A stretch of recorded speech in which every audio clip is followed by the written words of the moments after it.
ګوره ما علی الرسول الا البلاغ المبین. دلته قصر د خبر دی په مبتدا کې، نو چې قصر د خبر دی په مبتدا کې دا د قبیلې د قصر الصفت علی الموصوف نه دی. قصر الصفت علی الموصوف نه دی. نو دا ام قاعده شوه مناسب.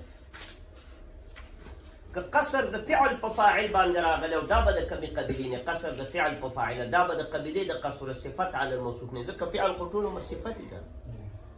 فعل ذاتي که صفتي صفتي ضربه خو صفت دی، ذات خو نه دی. نو قصر الفعل علی الفاعل که راغلی دا به د قبیلې د قصر د صفت نه په موصوفه پورې.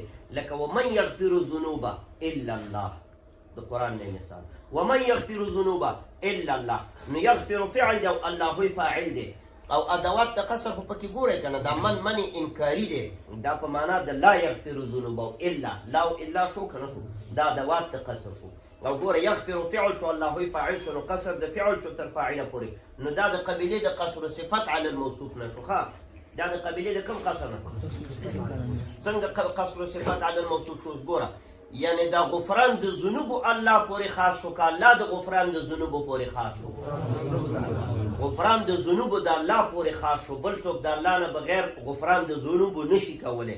داسې یو څوک نشته چې موصوف شي په صفت د غفران ذنوب باندې ما سوا د الله نه.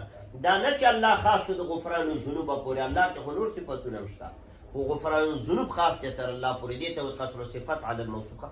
یعنی قاعده کلیه د ټول عمر که قصر د فعل د فاعله پورې راغلی نو دا به د قبیلې د قصر صفت علی الموصوف د قبیلې نه، لکه دا چې شو. دا یو بله قاعده کلیه. قصر د فعل که د مفعوله پورې راغلی یو فعل مقصور شوی په مفعول پورې، دا به د کمې قبیلې نه.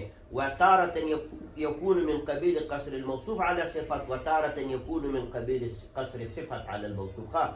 قصر د فعل که د مفعوله پورې راغلی او دې کې دواړه احتماله شته، قصر د موصوف د صفته پورې او قصر د صفت د موصوفه پورې. د دواړو مثالونه د قرآن کریم نه ګوره. اول ان یهلکون الا ان، داسې نه چې اول او دویم، د دواړو کې دواړه جاري کېدی شي. ښه ګوره ان یهلکون الا انفسهم، نه هلاکوي دا کافران مګر خپل ځانونه هلاکوي. اوس ګوره ان یهلکون الا انفسهم، دې کې تاسو څلور واړه ارکان د قصر پیدا کولی شئ. ادوات د قصر پکې څوک دي؟ ان او الا دی.